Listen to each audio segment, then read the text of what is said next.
Black holes haunt our universe. Dark centers of gravity that swallow everything in their path. What would you see if you got close and fell past the point of no return into a netherworld of twisted space and time?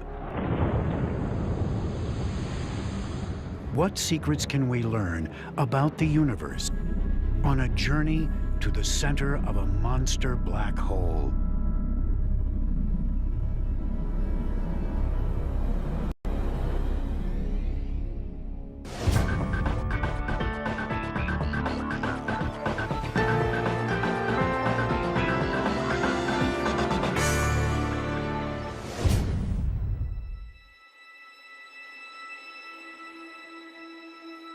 Imagine traveling to the very center of our galaxy, 26,000 light years away, and finding a vantage point on the night sky. You'd see millions of stars, and on the horizon, a strange dark sphere rising. It's a black hole, an object so dense, nothing can escape its gravitational pull, not even light. This monster is 10 times the size of our sun, yet millions of times heavier. It's not the only one out there. In nearly every large galaxy, astronomers have found evidence of black holes, millions, even billions of times the mass of the sun.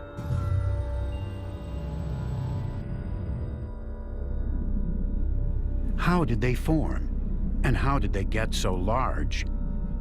In the search for answers, we are beginning to glimpse the forces that shape the stars, planets, even life.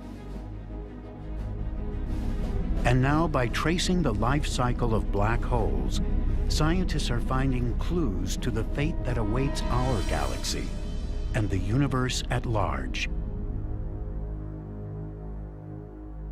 But how do you study something that by nature evades detection? Sometimes the universe lets us in on its most mysterious workings.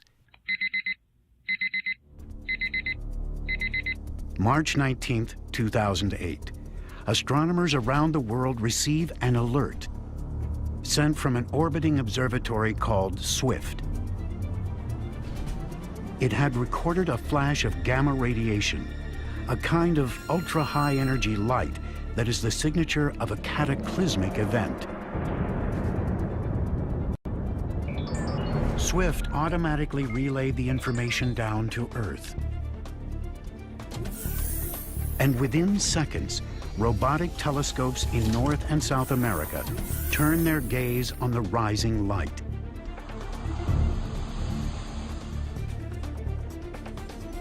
Astronomers dial into the data to see how bright and powerful the flash had become.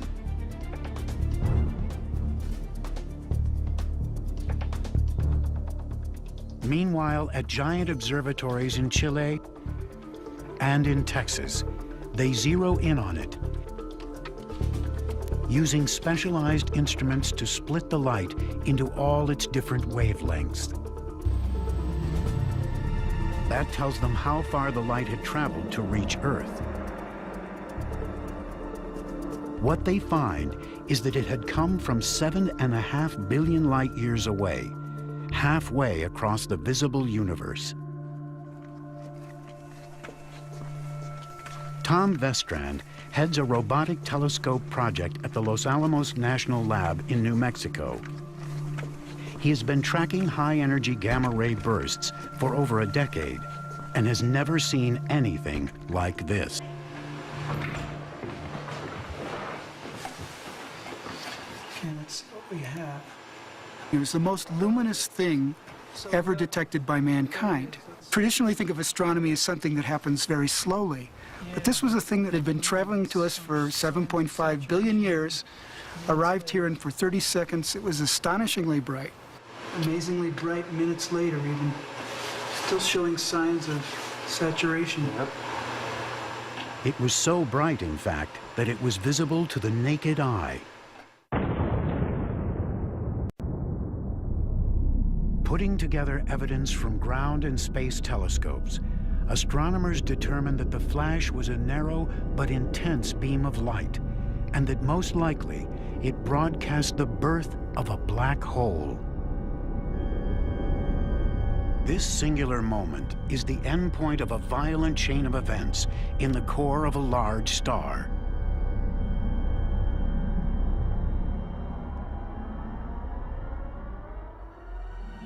All stars shine by burning light elements like hydrogen. In the largest ones, intense heat fuses these elements into heavier ones, like carbon, silicon, and finally iron. Like hot air in a balloon, heat and light from these nuclear fires creates an outward pressure that prevents the star's massive outer layers from collapsing inward. Eventually that fuel runs out, the energy flows out through the star off into space. It can't go on forever. When the fuel runs out, the star starts to shrink. And when that iron core builds up to about 1.4 times the mass of the sun, it can no longer hold itself up against the pressure, and it will collapse. In some cases, as matter slams into the star's core, the impact creates a powerful shock wave that races back out and literally blows the star apart.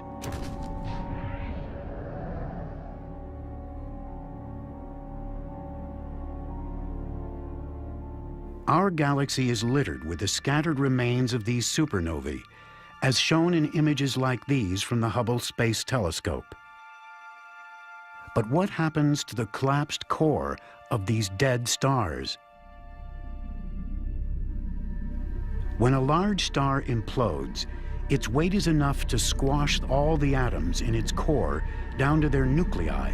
The result, an ultra-dense ember called a neutron star. The density of a neutron star is something like taking a mountain and crushing it down to the size of a marble, about so big. Neutrons can withstand incredible pressures. But if enough matter falls onto them, beyond a critical threshold, they can be crushed down to nothing. When that happens, a black hole is born. A black hole is gravity taken to the extreme. Its mass is literally packed into a point and enshrouded within a dark sphere called the event horizon. That sphere is the point of no return. Any gas, stars, or planets that fall in disappear forever. A black hole is a region of space and time which is both black and empty. It's black because light can't escape from it, gravity pulls the light back, but it's empty because the object or system that collapsed to form it in the first place has shriveled away to nothing. The common idea that a black hole is just made of very compacted matter, it's wrong. It's just simply wrong. It may have been created from very compacted matter, but the matter is gone. It's been completely destroyed. It no longer exists. And yet it leaves behind a powerful legacy, its gravity. According to Albert Einstein, gravity is not just the attractive force of planets and suns.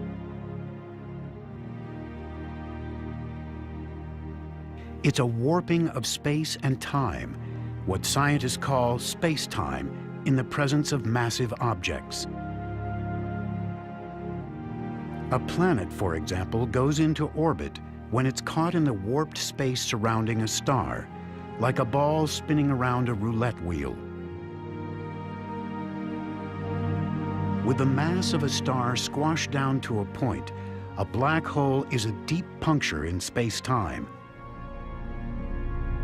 when a black hole is born, the energy gets transformed from the energy of the matter to the energy of warped space-time.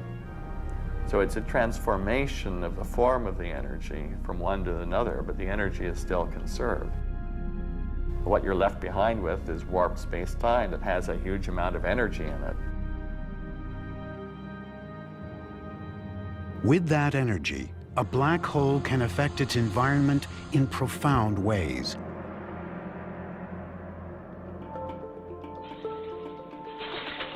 On our planet Earth, we know gravity as the force that brings everything down. The impact releases energy, a crash.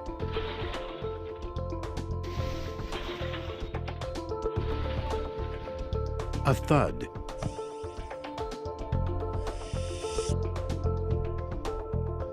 A shatter.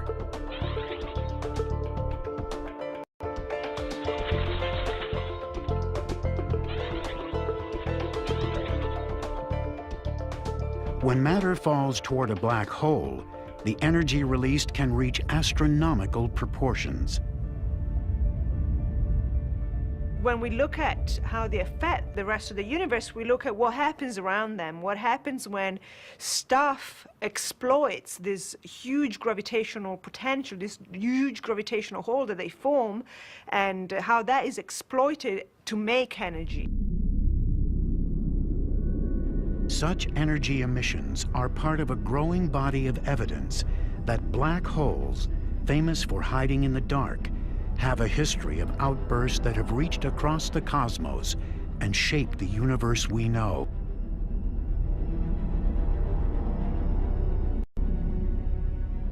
Scientists are following this energy like a trail of clues, leading ever closer to the black hole's dark heart.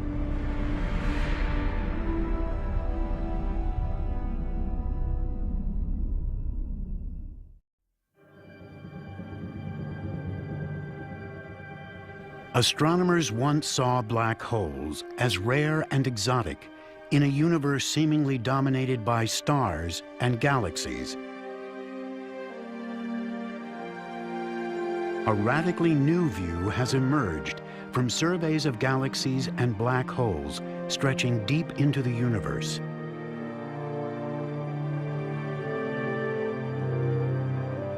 Giant black holes lurk in the dust lanes and swirling gas clouds at the centers of nearly every large galaxy. What's more, the larger the galaxy, the larger the black hole. That's a clue that they must have evolved hand in hand, each shaping the life story of the other.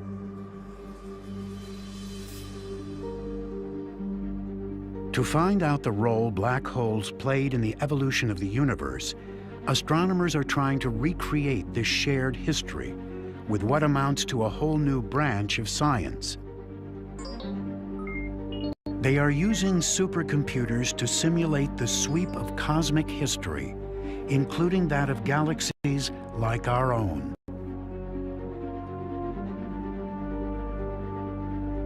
This simulation takes us back to just a few 100 million years after the beginning of the universe. Gravity drew vast pockets of gas into dense centers. They grew hotter and hotter, igniting to become the first generation of stars. These stars lived hot and fast, and in only a few million years, some blew up in powerful supernovae. From these stars likely came the first generation of black holes. Cosmologist Tiziana Di Matteo is part of a wider effort to see what marked these early black holes left on the universe. Her computer program simulates the action of gravity on gas, the formation of stars, galaxies, and black holes. Her goal is to create a virtual universe that evolves like the real one did, with black holes and galaxies emerging and growing together.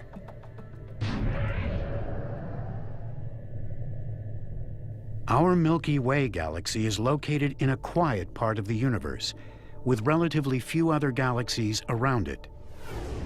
Move out across the cosmic void, 50 million light years away, and you encounter the Great Virgo Cluster, filled with thousands of galaxies. Recent telescope surveys show that this region is part of a larger pattern of galaxies resembling a vast spider's web.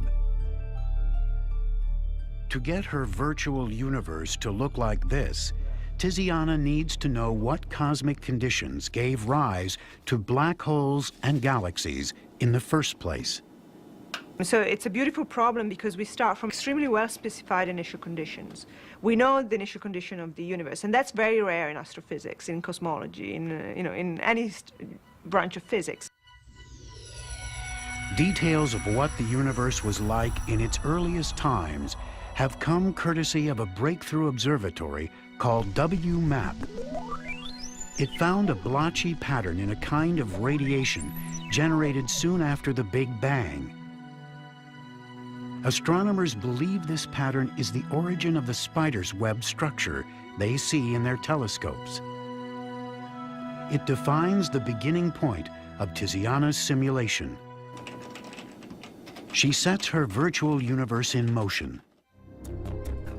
It covers a region in the shape of a cube over 100 million light years on a side. The result, an intricate cosmic web with gravity drawing matter into filaments and knots on the largest of scales.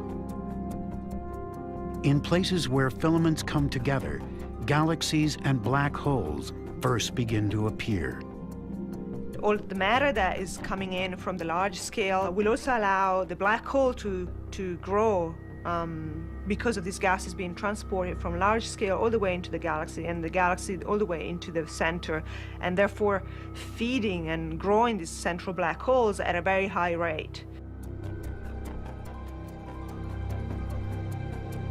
In this sequence drawn from her simulation, the circles indicate the appearance of black holes within the data. What she finds is that as these black holes gain mass, gravity pulls them toward the densest regions, where a few grow larger than all the rest. How did these chosen few black holes grow so rapidly? The orbiting Chandra X-ray Observatory recently turned up evidence at the centers of galaxies back in the time of the early universe. These images show its remarkable find, actual supermassive black hole pairs, beginning what astronomers believe is a dance of death.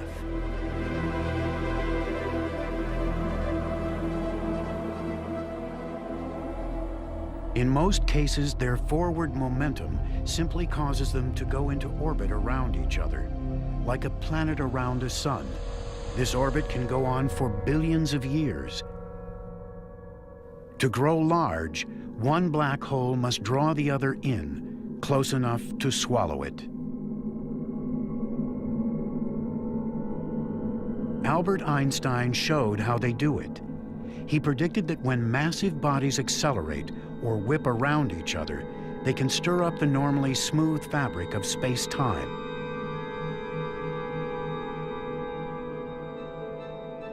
It's like a rock hitting a pond. Some of the energy of the impact is transferred to waves that move outward along the surface. Likewise, a titanic collision of black holes would send waves, gravity waves, racing across the universe. So you have two tornadoes embedded in a third larger tornado, and they're going to come crashing together, and you want to know what happens when these tornadoes are not made from whirling air, but made from whirling warped space and time. This simulation shows what happens. As two black holes get close, they turn space into a turbulent sea of gravity waves.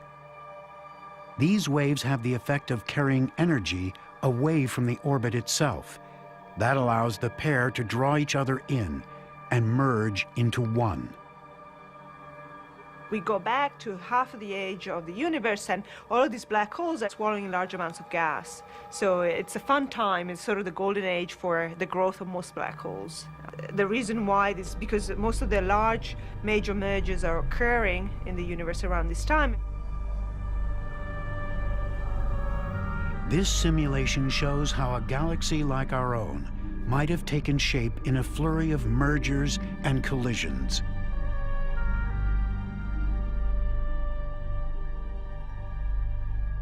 In the beginning, gravity drew patches of stars and gas together. A new, larger patch drew still others.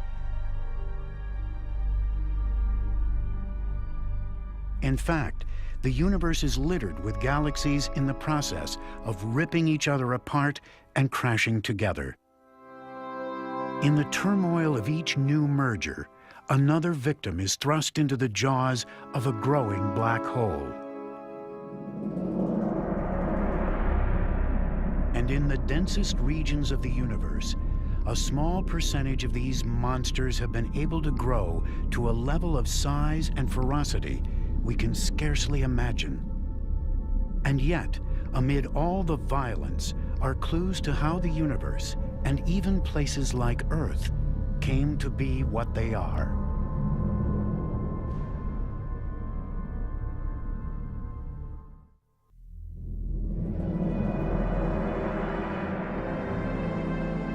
Astronomers have long puzzled over a class of ultra-bright beacons of light from the distant universe called quasars. In time, they link them to the outpouring of energy from the centers of galaxies and to growing black holes. But how can something that emits no light shine so brightly? 2 minutes.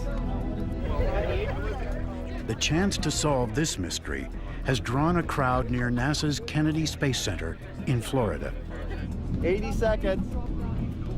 Rangers go. 45 seconds.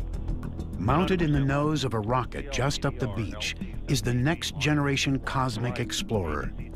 10, 9, 8, 7, 6, 5, 4, 3, 2, 1, go. 0. Liftoff. Delta rocket carrying in blast. Gamma ray telescope searching. The Fermi Gamma Ray Space Telescope is part of a larger effort to explore the role black holes play in shaping the universe.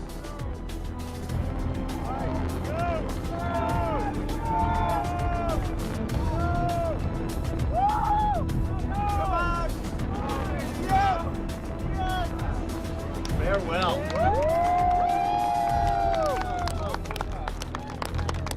On the other side, yeah. To me, the idea that we're standing here on this planet in our own little area of our galaxy, we're able to look around and make meaningful measurements, have a theoretical understanding of the entire universe in which we live, to me is something that all of humankind can justifiably take pride in. The black holes that interest Steve Ritz, a project scientist, and his team are among the largest ones out there. The energy they emit is thought to stem from periods of rapid growth at the center of galactic feeding frenzies.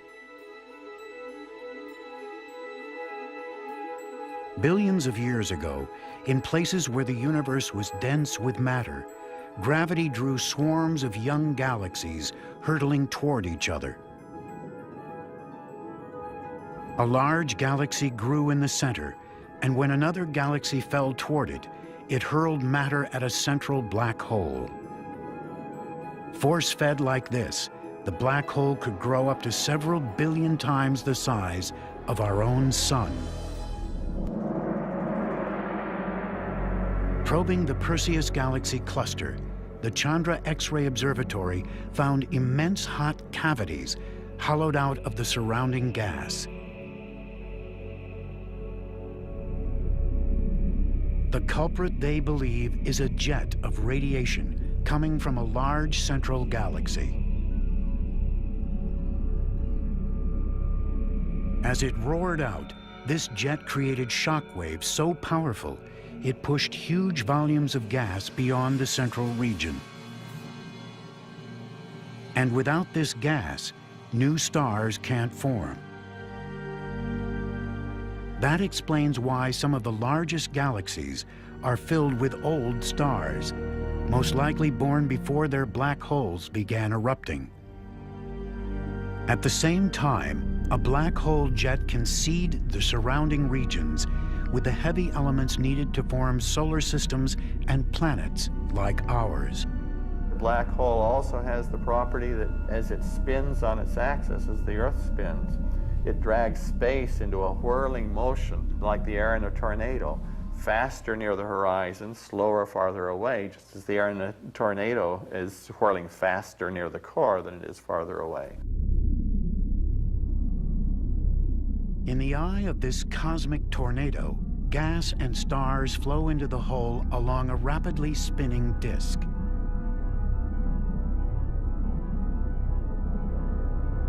The spinning motion generates magnetic fields that twist around as matter swirls in. These fields channel some of the inflowing matter out into a pair of high-energy jets. So we can extract then the rotational energy of a black hole. Nature can extract it.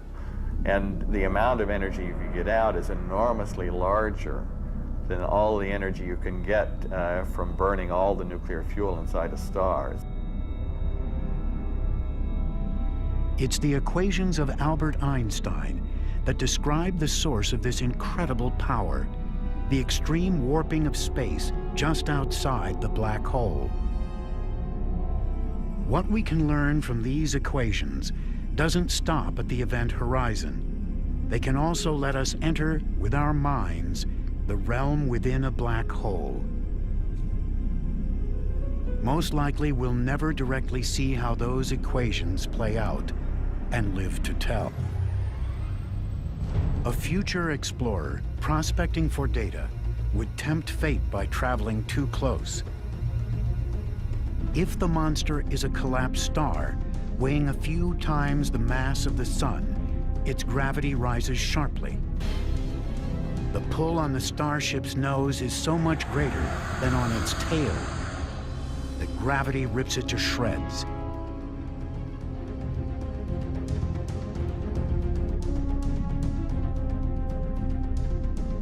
Ironically, you'd find a gentler ride into a supermassive black hole. Its larger size means its gravity is more spread out. What you'd find if you made it inside is the most extreme destination in all the universe.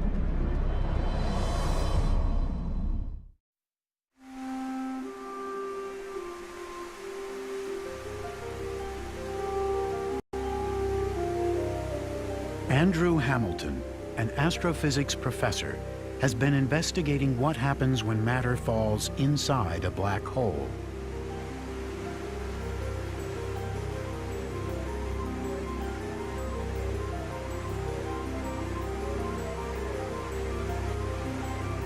Using Einstein's equations, he and other scientists believe that falling into a black hole is equivalent to moving down a river and tumbling over a waterfall.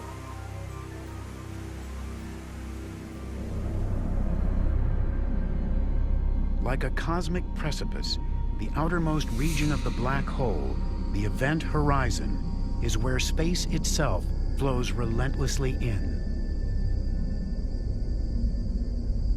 What does one mean by space falling or doing anything? It's just that if you put objects in space, then they will move in certain ways. And if you put objects near a black hole, as they approach the horizon, inevitably they must approach the speed of light in order to stay at rest. Otherwise, they're going to fall inside the horizon. If the black hole is spinning, the central region is bounded by what's known as the inner horizon. In a case defined only by Einstein's equations, an object may whip around so fast it gets flung outward. If there's nothing inside the black hole except the space-time structure itself, well, there's nothing inconsistent about having space fall inside, turn back around, and come back out again, because space has no substance, so there's no problem with it moving through itself. It would be like a river racing over the falls, hitting the rocks below, then flowing back up. In the strange world of general relativity, you've fallen through a region, a black hole region, where space was falling faster than light. And now space has turned around and is now pushing you outward faster than light. Imagine charting a starship's course into this topsy-turvy realm. If you survived the fall down to the event horizon, you'd accelerate through it. You go with the flow, you hit the speed of light at the horizon. Now, you can still see stuff from the outside world, even when you're inside the horizon, but people can't see you because space is falling faster than light. To understand the chaotic region within, Hamilton has enlisted Einstein's equations in a project to visualize the black hole's inner anatomy. You could only get this close on a spaceship propelled by pure mathematics. Passing through the event horizon, we approach the central zone. As we whip around, we are flung out of a kind of cosmic tunnel known as a wormhole.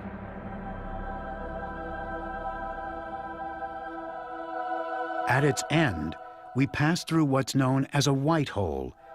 Like characters in a science fiction story, we exit into another time or place, perhaps another universe. This strange passage is the work of theory. In reality, it couldn't form amid all the turbulence.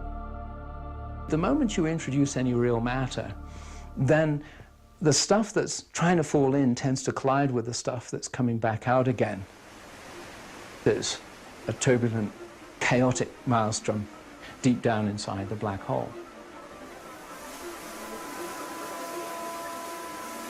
In a waterfall, this collision zone is where water crashes on the rocks and ricochets into the downward flow. Here, turbulence rises. All order disappears. In a black hole, the collision zone is the inner horizon, where swirling matter envelops the central core.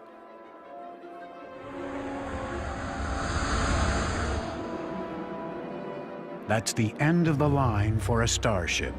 It gets instantly vaporized.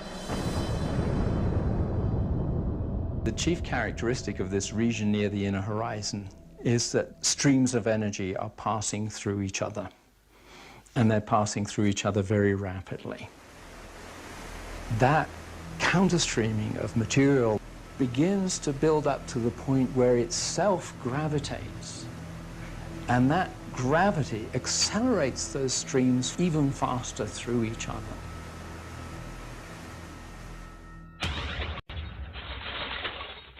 In the gentle world we know, the energy released by gravity quickly dissipates.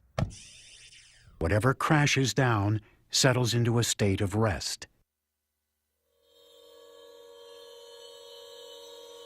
Inside a black hole, the energy does not dissipate. Instead, it builds on itself, rising to an extreme state known as the Planck density. To grasp what that is, imagine taking all the matter we can see with our telescopes, all the trillions upon trillions of stars that make up all the galaxies in the universe, and crush it down to the size of a marble. No, don't stop there. Keep going. Crush it all the way down to less than the size of an atom. That is a Planck density.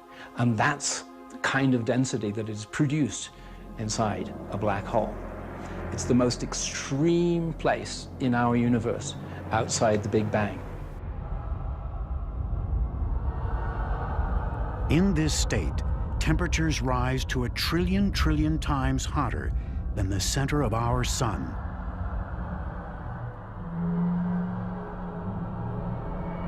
It would be hard to imagine what destructive impact the release of this energy would have. Fortunately, extreme gravity holds it tight within the black hole's event horizon. As astronomers project the continued evolution of our galaxy, they ask, will the matter and energy impounded within its central black hole remain there forever? Or is the black hole, like all other cosmic bodies, somehow subject to the ravages of time?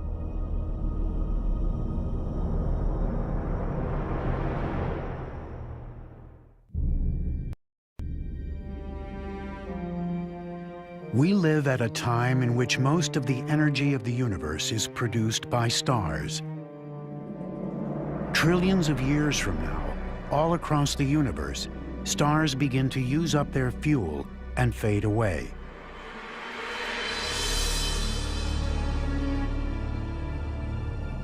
The largest stars fall toward the centers of galaxies, where they're swallowed by supermassive black holes.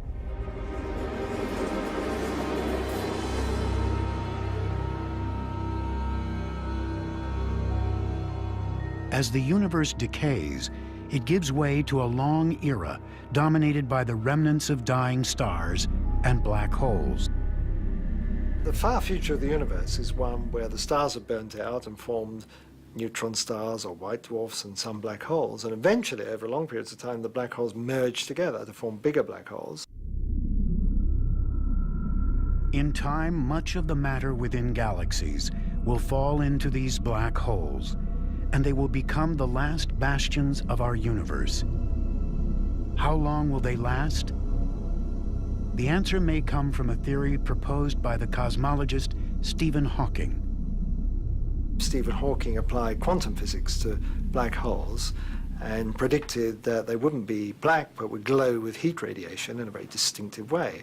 And of course, if there's heat coming off, heat energy coming off, this energy has to come from somewhere. The energy, Hawking said, would come from tiny particles emerging from the vacuum of space just outside the event horizon.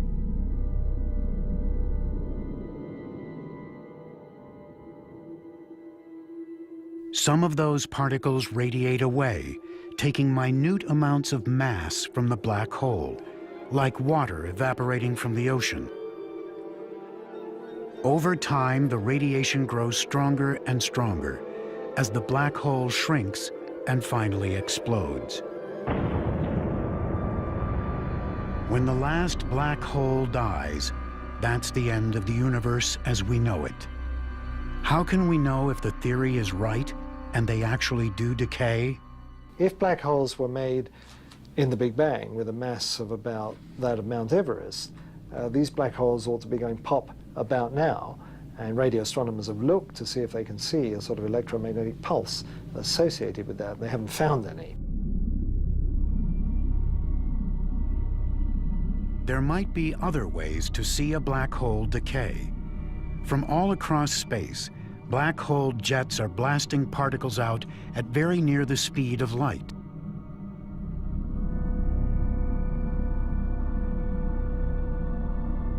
These particles, called cosmic rays, slam into our Earth's atmosphere with enough energy to create miniature black holes. These mini monsters would decay immediately in a shower of particles, but they are very difficult to observe. We're almost to store. The emittances look good. Okay. What if you could produce collisions this powerful in an Earth-bound lab and under controlled conditions actually create a black hole? All right, so let's go ahead and If you could then watch it decay, it would provide a unique window onto the future of black holes. Okay, filling blue. So we'll start collimating in blue ring. It's hoped that taking two very high-energy small pieces of a very fast proton and colliding them with each other, you can put enough energy into a small enough space that you can actually create the conditions by which a black hole would form. These black holes are supposed to be very small, therefore very hot, and therefore they essentially radiate themselves away immediately. 1.2, 1.3, 10 to the 9. Barbecue is still locked. Feedback looks good. All right, here we go. At Brookhaven National Lab in New York State, physicists are using advanced technology to blast gold atoms in opposite directions down giant tunnels almost 2.5 miles long. They accelerate these atoms to within a tiny fraction of the speed of light.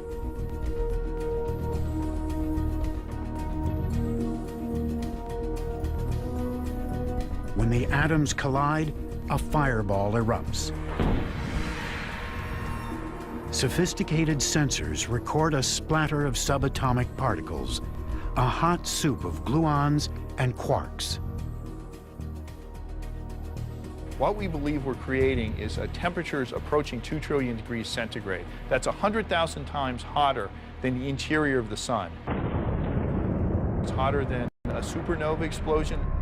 It's hotter than the surface of a black hole. It's hotter than a neutron star. In fact, we believe nowhere in the universe is at that temperature. It was last that temperature in the universe 1 microsecond, 1/1,000,000th of a second after the Big Bang. It's as if they are running the universe in reverse, taking us back to an instant when it was extremely hot and dense. Creating a black hole, it seems, will take even more energy than that. In fact, more than any Earth-bound collider can pack. That is, unless there's more to our universe and to gravity than we've thought. Our injection efficiency looks good. The orbit looks good. Orbit RMS is under 2 millimeters in each plane. Einstein's theory of general relativity is the one that we find in all the textbooks, and it's the one that we're all sort of pledged to defend, but it would be rash to say it's the last word on the subject of gravitation. And there are certainly alternative theories around, and some of them are quite popular. And some of these theories, these are non-standard theories of gravitation, predict that you could make a black hole by colliding together subatomic particles. Some scientists believe they may be able to create one at a new and more powerful system in Europe called the Large Hadron Collider. The key lies in whether the world we know is part of a more complex cosmic reality, beyond the 3 spatial dimensions plus time that we experience in our everyday lives. If so, we would be like insects living on the 2-dimensional surface of a pond, unaware of the deep and complex reality below it. That we can be living on the surface of the pond, happily minding our own business, but not realizing that underwater, something, say a fish underwater, could be swimming through the water, causing disturbances that propagate up to where we are. We could feel it happening, we could essentially see our universe around us changing, but we look around for the cause of it and we won't know what it is.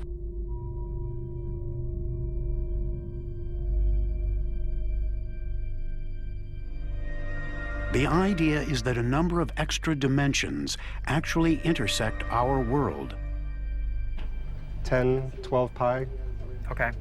When particles collide at very high energies, those extra dimensions enhance the gravitational force between the particles, enough to create a micro black hole. Let's look good. The scientists will know a black hole is there when they see the shower of particles predicted by Hawking's theory. Ready to inject. And for a moment, that will open a window to a deeper cosmic reality. The very idea that we could tap into this underlying realm shows how rich black hole research has become.